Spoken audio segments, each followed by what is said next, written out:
سلام سلام كم يوعدكم كم لهم تسبق قبر كلهم سلام قتلو دمسي اسمع انت الله هنا دمسي بليز حد صحفوا لي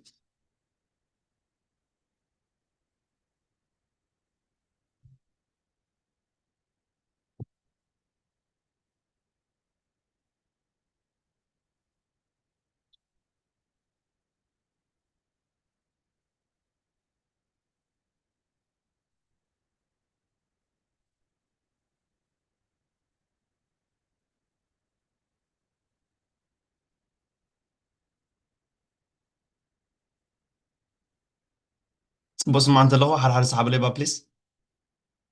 Thank you Naod. Thank you Naod Hawaii. And yes Gary. Thank you boss for you guys.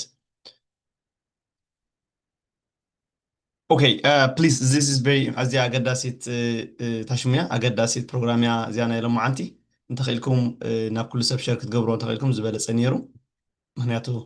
ብዙሓት ሰባት ብሰንኪ ከምዚ ነገራት ክጠፍኡ ወይ ኣብ ዘይተደለየ ነገራት ክኣትዉ ርእየ ስለ ዘለኹ ኤንደን ብርግፅ ንብዙሓት ሰባት ክትሕግዝ ትኽእል እያ ዝብል እሙንቶ ኣለኒ እዚኣ ቪድዮ ካብ ባዕልኩም እውን ኤክስፒሪየንስ ዝገበርኩሞ ክህሉ ክእል እዩ ንታሽሙ ዝምልከት ነዚ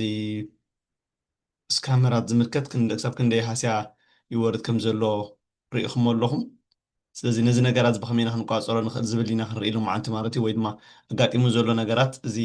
ምስ ካሜራት ከመይ እዩ ዘሎ ወይ ዋት ኢዝ ዘ ሶሉሽን ከንዕኡ ዝብል ከዓ ክንርኢ ኢና ማለት እዩ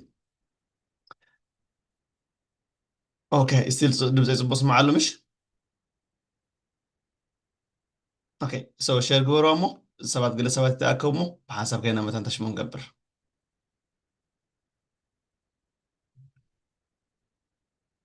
ثانك يو في العوي ثانك يو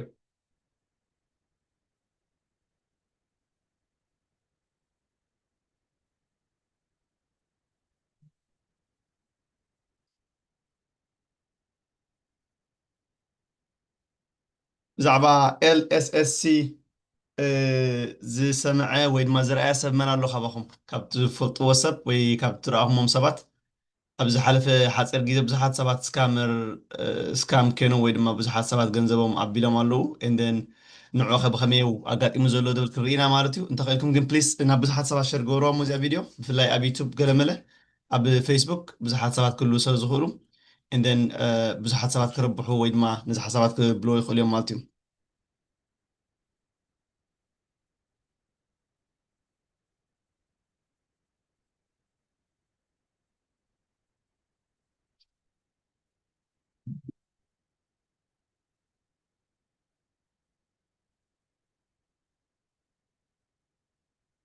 نايس كمل لك عبد الرازق so hey listen اب سكامرات ወይ ድማ اب ዝሓለፈ ግዜ ብዙሓት ነገራት ዘጋጥም ቅድሚ ሕጂ እውን ከምኡ ብዙሕ ነገራት ዘጋጥም ዝነበረ እንታይ ዘጋጥም ዘሎ ወይ ከመይ ዘጋጥም ዘሎ እንሕነት ዘጋጥም ዘሎ ብከመይ ኢና መፍትሕታት ከነጋጥመሉ ዝብል ክርኢና ማለት እዩ ምክንያቱ ሓደ ካብቲ ዝዓበየ ሪኮግናይዝ ክገብርሉ ፖንዚ ስኪም ወይ ድማ ፒራሚድ ኮነ ስኪም ከመይ ጌርካ ክትፈልጠሉ ትኽእል ዝብል ክርኢና ማለት እዩ እንን ከመይ ክሰርሕ ኩሉ ግዜ መዓልታዊ ስምና ቀየረ ሓሳብና ቀየረ ገለና ቀየረ ክመፃና ይኽእል እዩ ሕጂ ነዚኦም ግን ክንቋፀሮም ንሕል ከይድና ክንቅይሮ ንኽእል ኢና ምሽ ዶ ክነብሮ ንኽእልና ንምሉእ ካምፓኒ እዚ ዶ ክብል ኣለዎ እዚ ዶ ክብል የብሉን ኢና ክንሰርሖ ንኽእል ነገራት እየልቦን ማለት እዩ ዘሎ ነረባ ግን እንታይ ክንገብር ንኽእል ተልኩምኒ ግን ገዛ ርእስና ብምስትምሃር ክንፈልጦ ንኽእልና ማለት እዩ ስለዚ ሎማዓንቲ ንሪኦ እንታይ እዩ ሃው ኢት ወርክስ ከመይ ይሰርሕ ሓደ ክንርኢ ኢና ካልኣይ ክሳብ ክንደይ ግዜ ክፀንሕ ከምዚ ዓይነት ነገራት ክንርኢ ኢና ሳልሳይ ዘስዕቦ ዘሎ ኢምፓክት ወይ ድማ ሳዕቤናት እንታይ ይመስል ብዓብዪ ኣነንስኹም ከ እንታይ ንምሃር ዝብል ከዓ መወዳእታ ክንርኢ ኢና ማለት እዩ ለዚ ስለ ዝኾነ እንተኽእልኩም ፕሊስ ናብ ኩሉ ሰብ ሸር ግበርዋ እዛ ቪድዮ ብዙሓት ሰባት ክርብሑ ስለ ዝኾኑ ማለት እዩ ሶ ኣብ ናይ ምድንጋር ወይ ድማ ብፍላይ መዚ ቴክኖሎጂ መፅኦ ዘሎ ኣብ ናይ ምድንጋራት ክንርኢ ንሕር ኮይና ወይ ድማ ኣብ ናይ ስካመርስ ወይ ድማ ፒራሚድ ስኪምስ ክንርኢ ንሕር ኮይና ሓደ ካብቲ ታሪክ ተመሊሰ ከንብብ ቀፀኒ ሕሲ ላይክ ባግ ድሕሪ ድሕሪ ተመሊሰ ከባቢ 1920 እዩ ከባቢ ዝጀመረ ኣደኖ ቅድሚኡ ነይሩ ክኸውን ይኽእል ግን ጀስት ንዓና ሪፈረንስ መታን ክኾነና ክጠቕመና ግን ካብ 1920 ጀሚረ ኣለኹ ማለት ካብ 1920 እንታይ ዝብል ነይሮም ስልኩም ቻርለስ ፖንዚ ዝብል ንፅኡ ነይሩ ማለት እዩ እንታይ እዚ ከመይ ይሰርሕ እንተልኩምኒ ፕሮሚስ ይገብሩልካ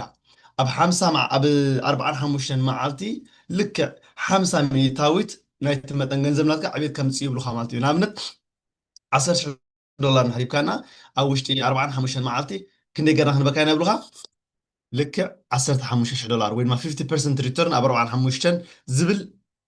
نوت ريل دخن بروفيت زي كونه جنكا كابتوم ناي قدم انفستر وين ما عملت نحر قريه ناود فيلي نحر عميتهم دحريون دحر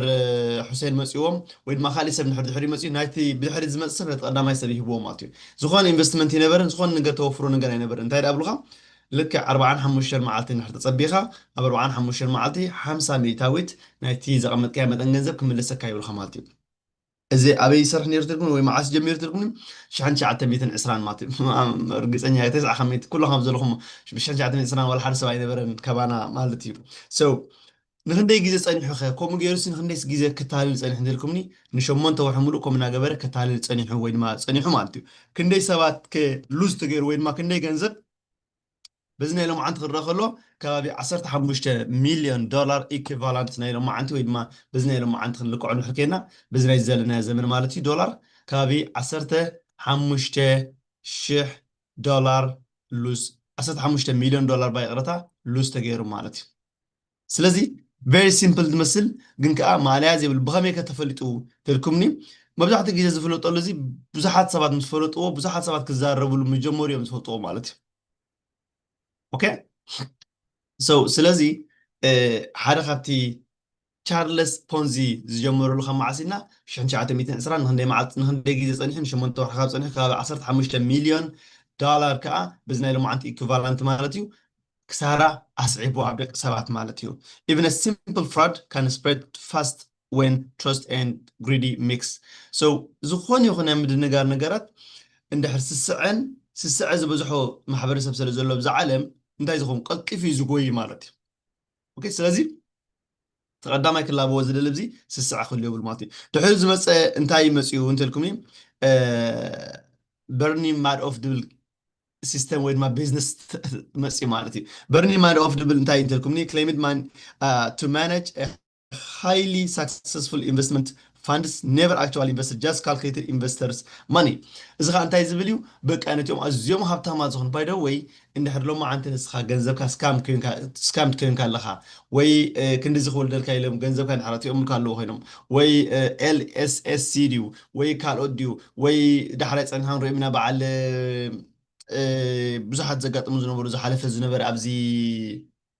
ኣብዚ ናይ እንታይ ዝበሃል ሃይፐርቨርስ ገለመለ ዝብሉ ዝነበሩ ብዙሓት እዮም ዘጋጠምኩም ሰባት ተለኹም ፕሊዝ ፀሓፉለይ ሓደ ሓደ ፀሓፉለይ ቅድሚ ሕጂ ዘጋጠምኩም ተለዉ ሓንቲ ነገር ከርዳእኩም ዝደሊ ንበይንኻ ኣይኮነን ማልያ ዘይብሎም ሃብታማት ማልያ ዘይብሎም ምሁራት ካይተርፉን ይጠፍ እዮም ማለት ስኻ ደንቆሮ ስለዝኾንካ ወይ ስለዘይፈልጥ ጋሻ ስለዝኾንካ ጥራይ ኢኹም ግን ኩሉ ግዜ ታርጌት ናቶም ንሓደሽቲ ሰባት እዩ ማለት እዩ ኦኬ ሃው ኢት ወርክ እንተልኩምኒ ከም ዝበልኩኩም ናይ ሃብታማት ሰባት ወይ ድማ ናይ ብዙሕ ገንዘብ ኢና ነዋፍር ንዑ ኢና ማነጅ ንገብር ንመሓደር ቤዝ ኦን ዘመሓደርናዮ ከዓ ውፅኢት ረኪብና ኢና ንህበካ እናበሉ ንብዙሓት ሰባት ኣቢሉ እዚ ዝነውሐ ካብ ታሪክ ናይ ስካመራት ወይ ድማ ናይ መዳናገርቲ ዝነውሐ ዝገበረ ኣየና እንትልኩምኒ እዚ በርኒ ማድኦፍ ድብል ሲስተም ዝነበረ ወይ ድማ ቢዝነስ ሓድሽ ሞዴል መፅኡ ዝነበረ ማለት እዩ ንክንደይ ዓመት ፅኒሑ almost 20 years ኦኬ ن10 عامت ملوك خدانا غير ويدما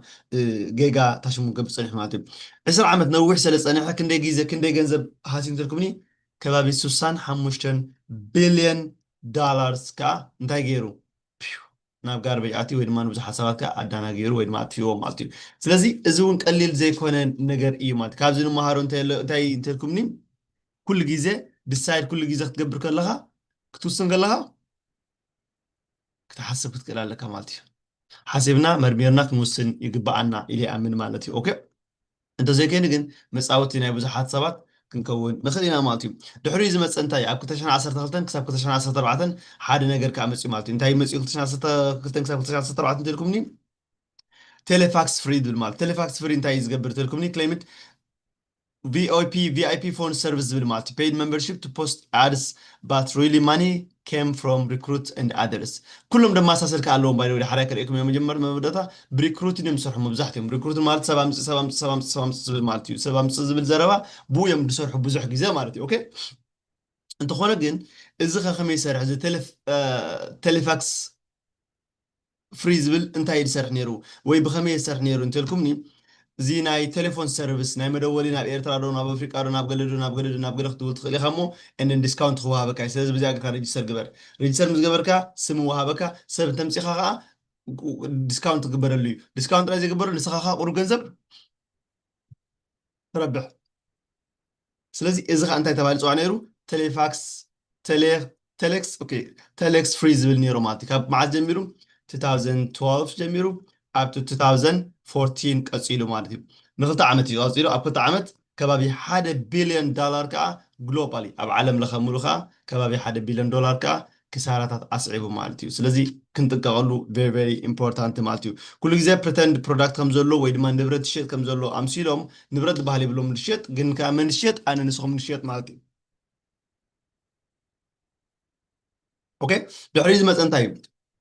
دحرق تشان عصر أربعة علمنا مع عبالة مزاري خو ما مجدو تكنولوجي ميديا فيسبوك كالي نقرات ندعبي نام عبالة المسيو مالتي دحري نسنا مع عبالة مسخ انتاي مسيو وانت لكمني حدا مسيو بيت كونكتد دبل كامسيو مالتي حدا بيت كونكتد دبل معاس جميل تلكم كتشان عصر ديشن جميل مالتي كتشان عصر ديشن جميل إذا كنتاي زبل معالطاوي حدا برسنت عيبت على كاب كريبتو كارنسي ويد ما كاب بيتكوين يبلوها مالتي معالطاوي أب عملت 300 صار 5% جنزبك عبيلك أزيد زبليزي زي أزيو it's very good to be true مالتي أزيو زبل سزخونة هدي بزحات سبان تاي قبر بسمعيتن بسنك زي رديتن يعتو مالتي تحدن بونا بلا بزح خير مالتي باي زويك إن حجي كاب نعخم كاب زقت أموخم نجارات ويد ما كم غيرهم سكام تقبرهم انتهاليهم كينو بليز أبكم صحفوا لي كريه ምክንያቱ ክንመሃር ክንክእል ኣለና ማለት እዩ ዛዕበየ ሽግር ዝመፅእ እንታይ እዩ ስለዘይ ንነጋገረሉ ኣጋጢሙ ዘሎ ማይንድፉል ከይና ወይ ድማ ብርድኢት ወይ ድማ ብሓሳባት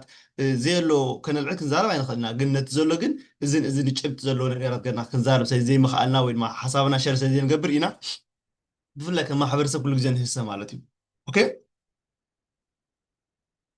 ስለዚህ ፕሊዝ ጻሕፉ ለይ ሶ እዚ ቢት ኮኔክትድ ዝብል ወይ ድማ ቢት ኮኔክትድ ዝብል መዓልታዊ 1% ክዓብየልካ እዩ እናተባሃለ መዓልታዊ 1% ክዓብየልካ እዩ በቃ ኤቭሪ ዴይ እሞ ከዓ እዚ እንታይ እዩ ኣብ ትሬዲንግ ናይ ክሪፕቶ ካረንሲ ወይ ድማ ትሬዲንግ ቡት ኣብኡ ጌርና ኢና ክንዕብየልካ ይብሉካ ማለት እዩ እንደን ንስኻ ኸ ዩ ቲንክ ኦ ገንዘበይ ክቦም ትሬዲንግ ገይሮም መዓልታዊ 1% ረዩ መዓልታዊ 1% ማለት ኮ ስማዕለያ ዘይብሉ ገንዘብ እዩ ኮ Yes, Asmorom, thank you, Asmorom. Hyper funded Blalumati. Kalo Zagatomo comes to Lum, please. Okay, I would love to know this, Martin. As the bit connected dual community Amets and Hintercom, Klitamet. نخت عمت أنيهم كبابي 2.4 بليون دولار دما نتاجروا globally سبات أو عالم لخملو lost gear وين ما تفاعل قات إمو مالتيو crypto hype is powerful bait if you can't verify how profit are made stay out okay سلازي كريبتو وين ما بيتكوين كريبتو كارنسي ازيو هايبيو بقى بزح زينا زلو كندو زعبيا دبل كينا تروبل كينا كوادروبل كينا نتبالي سلازي نور إن حركابي من ساعة اللي تعبت بقبو نحر زي ردعنا الله نحر كمية غيرنا الحركة نقرأكم نحر من على بيتكوين كريبتو كارنسي كتوافرت لهم there is no short code شارت كاد بحال نقر إلا مالتي أوكي كمية غير كتوافرت لهم كريكم خليمات ويا بستوك ويا بحال نقرأت مالتي so أزيوم جن every day 1% كتعبيها every day like every day 1% is لكم دلوقتي أزمو زدمم معناتها اوكي سلازي افري داي بحال نبر زي بيت كونكتد كاب كتشان 10 ريشن مس متثاو ناي بيتكوين زنبر زجمره خينو نختاب كتشان 18 كاصنيحو خم زولكم كبابي 2.4 بليون دولار دما كسارة اب عالمنا اقاطيمو مالتي دحريز مصنتاي وان كوين زبال كامسيو مالتي سو وان كوين زبل بيزنس كامسيو از خا عليا زي بلو سب ماليا زي بلو سب بزخا اتيو نخابي 3 عامت مولو ماليا زي بلو سب انتاي غريو تداهي مالتي كما يسرح دلكم كريبتو كارنسي لايك بيتكوين كوينو in reality game blockchain verified دغه خينو just a sold fake coin and education package so انت يبلوها كتمهار مجمرتا نحرنا مت ريجستر غير حد سب ريجستر مزغبر كتمهار نحر كينكا نا 400 دولار تكفل لك باكيج يبلوها 400 دولار تكفل and then ورحوها 10 دولار توفر لك وين ما كم تمطن زوغفر كيك عبيل كيبلوها مالتي نسخة أوكي كنا حكنا زعلي لك أنت كان دي مهارلك جنزب كاتب بزخ باكيج نايت مرتيلهم يهوبخا نوخا نتماركا again أبروسي خا نتي تشمخات جزء مالتي نتي جنزب كات وفرو بتخا نتي باكيج نا إديكيشن كات جزء مالتي إذا حجي منجستي فلتو قال يفلتو يوم كلهم زارب زلهم منجست ولا يفلتو من باي ذا واي ولا حتى يفلتو زنبرو جن كأبتشعو جيزة نما عليها زي بلهم سبات زدانا جرو ويدما زشك على يوم مالتي أوكي دن دحريو نحن عمل صنيح دركم من ثلاث عامات كباب صنيحو إيفن أبقى قال هاجراتون لعلي ونصنيحي مالتي زي أبتي ماجوريتي الأمبر أبقى قال هاجراتون لعلي صنيح مالتي سلزم زي أزيو بتمرتي أمسيلهم سلزبلوها was very very dangerous ويد محرقين يدنيرو مالت سلزم كنت قالوا شعو جيزة زي ستنقاسة مالها زي بلو كباب 4 بليون دولار انتاي غيرو جان 4.4 بليون دولار يزلكم دلوخ اللي زي كان خي صنيح مالتي دحري زمص هايبر فيرس ويد ما هايبر فاند ويد ما هايبر فيرس كاب 2022 جميرو مالتي مزدانه كورونا غيزه زمصت مالتي اي ريمبر هايبر فيرس ادمس قالو غيزه صبو غير يذكرو نماليا زي بلوم سبات تطنقوا بلوم نير ماليا زي بلوم سبات اكتش حنا سرا نيرو لين يرو مات بزحات سبات مات and then I was saying hey listen ازي scam you gay you overnight دبحال معباي يلن بيتكوين كم زسرح نغير يلن بيتكوين دليخا passive income دليخا you can invest your money ገንዘብካ ወፍሮ ኣብ real estate ወፍሮ ኣብ stocks ወፍሮ ወይናትካ ቢዝነስ ስራሕ እምበር በሃይፐር ቨርስ ወይ በሃይፐር ቫንድ ተዓቢ ትኽእልኒ ኢኻ ክትወድቕ እያ just it's a matter of time ገለመለ ዝብልኩም ብዙሓት ሰባት ነይሮም ባት ኣብዮም ግን ሽዑ እንታይ ከመይ ይሰርሕ ነይሩ ትልኩምኒ ኩሉ ግዜ ሪክሩት ትገብር ሓደሽቲ ሰባት ተምፅእ መንበርሽፕ ካ ትኣቱ ማለት እዩ ኦኬ ንክንደይ ዓመት ፀኒሑ ላይፍ ስፓም ናቶም ክንደይ ነይሩ ናይ ሃይፐርቨርስ ባይ ደ ወይ ፕሊዝ እቶም ኣብ ሃይፐርቨርስ ቅድሚ ሕጂ ክሳረታት ዘጋጥመኩም ወይ ኣብ ሃይፐር ፋንድ እዩ ነይሩ መጀመርታ ሽሙ ድሕሪ ናብ ሃይፐርቨርስ ቀይፂሉ ኣብ ከምዚኦም ቅድሚ ሕጂ ዘጋጥምኹም ወይ ድማ ዝኸሰርኩም ሰባት እንተለኹም ኮይንኩም ፕሊዝ ኣብ ኮመንት ፃሓፉለይ ምታን ካልኦት ሰባት ክመሃሩሎም ወይ ድማ እዚ ንብሎ ዘለና ኣብ ሓቅነት ዝተመርኮሰ ወይ ድማ ኣብ ጭብጢ ዝተመርኮሰ ወይ ጭብጢ ከም ዘለዎ ንምርግጋፅ ማለት ምክንያቱ ጋይስ ማልያ ዘይብሉ ሰብ ሴቭን ኢንታየር ሴቭን ናቱ 30 ዓመት 40 ዓመት 50 ዓመት ዝኣከቦ ገንዘቡ ህልም ዘበሉ ሰባት ኣለዉ ቀሊልካ ኣይኮነን እዚ ከዓ ማለት እዩ ኦኬ ስለዚ ናይ ሃይፐርቨርስ ክንደይ ቢልዮን ኦፍ ዶላርስ እዩ ኣትዩ ዳሓራ ግን ዝኾነ ትራንስፓረንሲ ከም ዘይብሉ ምስ ተረጋገፀ ደው ኢሉ ማለት እዩ ስለዚ ሃይፐርቨርስ እውን እዚ ናይ ቀረባ ግዜ ንዝክሮ ናይ 2020 ክሳብ 2022 ዝነበረ እዩ ማለት እዩ ድሕሪኡ እውን ኣይገደፈን ኮ ዋላ ኢቨን ኣብ 2020 እውን ካልኣይ እውን ነይሩ ማለት ምስኡ እውን ጎን ጎኑ ዝኸይድ ነበረ ፎርሴጅ ዝብል ነይሩ ማለት እዩ ፎርሴጅ ከዓ እንታይ ስማርት ኮንትራክት ኮይኑ ቱ ኣፒር ዲሰንትራላይዝድ ኢንቨስተር ኤርንድ ክሪፕቶ ባይ ኢንቨንቲንግ other to join a payment matrix ማለት እዩ so እቲ ሓደ እናተኣተወ እንታይ ይገብር ነይሩ ልክዕ እዚ ሓደ ሴም ቲንግ እስካም ይግበር ነይሩ ማለት እዩ then ድሕሪኡ 1.5 ወይ ድማ ዓመትን ፈረቓን ፀኒሑ ደው ኢሉ ማለት ድሕሪኡ እዚ ከዓ ሚሊዮንስ ከዓ ሎስት ገይሮም ማዕላ ዘይብሎም ኤስኢሲ ከዓ ፋይልድ ፍራድ ገይሩ ቻርጅ ገይሮም in 2022 ከዓ ማለት እዩ ስለዚ እዚ ፎረሴጅ ከዓ ካብ 2020 ክሳብ 2021 ከባቢ ዓመትን ፈረቓን ዓመትን 6 ወርሕን ከባቢ ዓመትን 7 ወርሕን ፈረቓን ዓመትን 8 ወርሕን ከባቢ ከዓ ፀኒሑ ግን ድሕሪኡ ግን እንታይ ኮይኑ ቡም ወሪቖም ማለት እዩ እዚ ሕጂ ዝነገረኩም ዘለኹ ካልኦት ብዙሓት ማዕላያ ዘይብሎም ኣብዚ ግዜ ጋጢሞም ነይሮም ክኾኑ ይኽእሉ እዮም just keep in mind እዚኦም ግን እቶም መብዛሕትኦም ግዜ ዓበይቲ ማዕላያ ዘይብሉ ቢልዮንስ ዶላርስ ሚሊዮንስ ዶላርስ ንሰባት ኣብ ክሳራ ከእትዉ ዝኽኣሉ እየ ዝዛረብ ዘለኹ እምበር ንኣሹ ናይ ገዛውቲ ሓደ ክልተ ሰለስተ ኣይሰኣኑን እዮም ወይ ደን ይፈልጦም ማዕላያ ዘይብሎም ኩሉ ይኽእሉ እዮም ግን እዚኦም ክገልፆም ፀናሕኩ እዚኦም ሸሞንተ ግን ር ሁጅ እዚኦም ዓበይቲ እዮም ማለት እዩ So نامناي موداتا كنبصحنا ወይ ድማ ነቲ ናይ ቀንዲ ናይ ሎማዓንቲ ነዚኣ ቪድዮ ንክሰርሕ ዝገበረኒ ናይ ብዙሓት ሰባት ትደውልኩም ለይ ብዙሓት ሰባት እውን I said nope don't do it ኢለኩም ብዙሓት ሰባት but unfortunately ስስዕን ካልእ ነገራትን ግሪድነስን ተሓዊስዎ ብዙሓት ሰባት ከም ዘእትኹም ገንዘብኩም ፈልጥ እየ ነቶም ዘእትኹም ነጊረኩም ማለት ሰባት ካልእ ሰባት ኣቲቱ ፅባሕ ንግሆ መታን ብኣስኻ ይኮነኩም ስዕሩክትኩም ስሕባትኩም تين إذا هم نزلهم جنزب نعم كم يجركم تسحبون ويد ما نعم كم يجرن ملصهم طلعت عاري إلى نيرماتيم التناي شامنين ريدما LSSC lighting shared scooter CO دبل ويد ما كوماتيم so من قال له زيزري إذا سمعوا ويد ما بزعبا LSSC سمعوا ويد ما جنزب بزوت إذا ون it's very تشوم مالتي إذا كان تايز بلك offer passive income كينو كاب سكوتر ويد ما كابتن سكوتر تفوتوا انهم بسكوتر كاي عبنا مبزحتنا حبشة ويد ما يرتروين بات ابزع عدقن سكوتر الله انا كتما الله انا اشلو ابزخون دربي تبلن شر الكاتخي شر الكاتخي ما كاب ان نعم ابان كبر الله خنا which ኣብ ካናዳ ሳልሳይ ወይ ራብዓይ ዝዓበየ ከተማ ስኩተር ዝበሃላት የለዋን ክንድቲ ገንዘብ ዝዋፅሉስ የለዋን ስኩተርስ ላይክ ኣዝየን ውሕዳት ኣብ ዳውንታውን እየን ከማ ዘለዋ ማለት ተወፃርያን ማለት እዩ ሶ እንታይ እዮም ዝብሉካ ኖ ፓብሊክ ኤቪደንስ የብለን ከም ኤግዚስት ከም ዝኸናሲ ኣነ ንባዕለይ ኣብዚ ከተማ ከይደስ ክርኢ ካልኩል ማለት እዩ ክንድኡ ኣለዋ ኢለ ኣየምነ ማለት እዩ ሶ እንታይ እዮም ዝብሉ ኢንቨስተር ኢርን ሜይንሊ ትሩ ሪክሩቲንግ ሶ የስ 10,000 ዶላር ኣዋፊርካ ክንዲ ዝኽመለሰልካ ይነብሉካ ባት ዝዓበየ ገንዘብ ግን ኣበይ ዘሎ ሰባት እንተምፂኻ እዮም ዝብሉካ ማለት እዩ ዩ ብሪንግ ሞር ፒፕል ሞር ፒፕል ሞር ፒፕል ሞር ፒፕል ሞር ፒፕል and then ድሕሪ the more people ዘምፅኻ the more ገንዘብ ትገብር ማለት እዩ እንታይ ኢኻ ትሸይጥ nothing እንታይ ኢኻ ትእቱ nothing ስኩተር የለ ወዲ ስኩተር የለ ኤቪደንስ የለን ስኩተር ክወርዳን ክዲባን ዝረኣየን ወይ በቲ ካምፓኒ ዝረኣየ ወላ ሓደ ሰብ የልብር ማለት እዩ ኣዘን ኢንቨስተር ቀዳማይ ነገር ተሓትት እንታይ እዩ ኦኬ ዋት ኣር ዊ ሴሊንግ እንታይ ኢና ክሸይጥ እዚ ካምፓኒ ዘዋፍረሉ ዘለኹ ወይ እዚ ካምፓኒ ሰርሓሉ ዘለኹ እንታይ እዩ ትሸይጥ ሬጉሌሽናቱ ኸ እቲ ዘለዎ መንግስቲ listen domain with my website everyone can open انا website على www.investing.com it doesn't mean እዚ ኣብ መንግስቲ register ዝኾነ ማለት እዩ although it's register my website but it doesn't mean ግን any website register ዝኾነ ማለት ኣይኮነ ወይ ድማ ሕጋዊ ማለት ግን ኣይኮነ ማልያ ዘይብሉ website ክብር ትኽእል ሰባት ግን website ስለ ዝረኣዩ ሕጋዊ ዝመስሎም ማልያ ይብሉ ማለት እዩ still growing ገብራሎ ይዓብሎ ብዙሕ ነገራት ማለት እዩ እንደን ብዙሓት ሰባት መጠንቀታ መፅዩ ሕጂ ግን I think it's collapse እናገበረ ይኸይዳሎ መስለኒ ብዙሓት ሰባት ጫውጫው ክብል ሰሚዕ ኣለኹ ማለት እዩ بمالتيبل كنديان ريجوليتور كا ببيسي بألبرتا كمو نيو برانزويك بزيم سلسلة بزيم كا فلاج تغيرلو مالتي فلاج انتي تغيرلو متنقاتا ويد ما سبات قوم زلوها حبيرلو مالتي سلازي you don't even need to listen to me نعيون زي امكم تسقم دبالي لن صباح نغو كتسمعوني كتردون كم تقول سلازا من منات بزحت زي شاب شعو يردع كان انتي زبال زروالو باي ذا واي ابزي زرو صحواني حبشا انتي تبنيرا ميرو فيوري ما no not ميرو فيوري it's give me the name ميدافيوري I think ميدافيوري ميدافيوري تبل نيرا ماتيو so ميدافيوري تبل نيرا دحريو أبزي بريش كولومبيا وين ما فانكور زنبلولون سناي ما عاد زبل جميور نيرو ميدافيوري خانتايو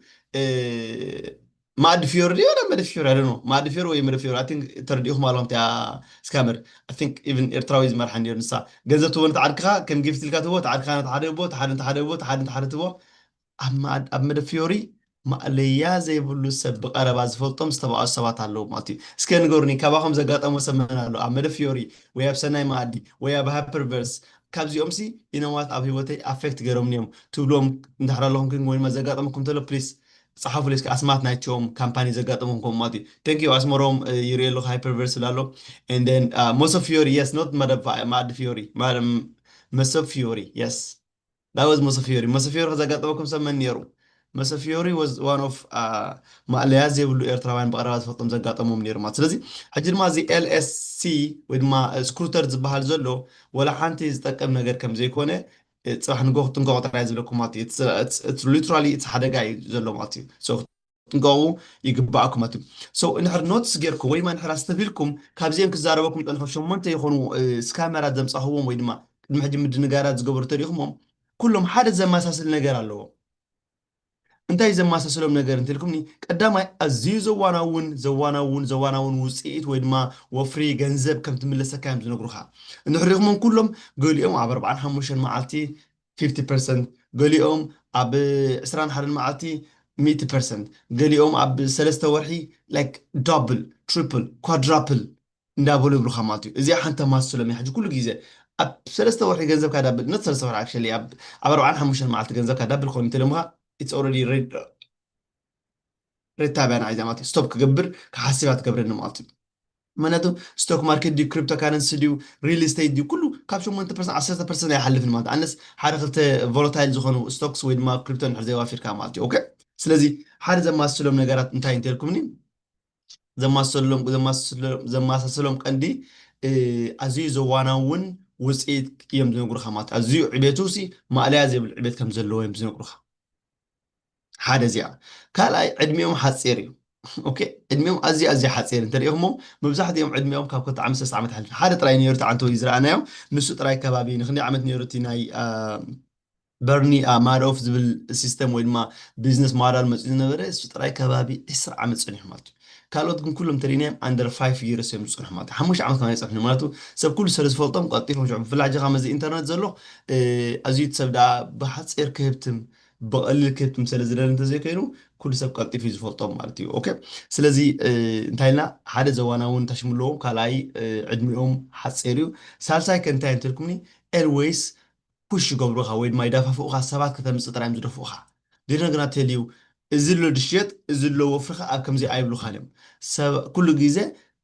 ሰባት ንሞር ከተምፅእ ጥራይ እዮም ዘተባብዑኻ ማለት ምክንያቱም እቲ ስኻ ትረብሖ ረብሓ በቲ ናይቶም ሓደሽቲ ዝኽፈል ገንዘብ ስለ ዝኾነ ትርዳእትኩም ማለት እዚኣ ሓደ ሰብ ኣብ LSSC ገንዘቡ ዝምለሰሉ ስኖት ቢካስ ታሽሙ ስለ ዝኾነ ይኮነን እንታይ ዳ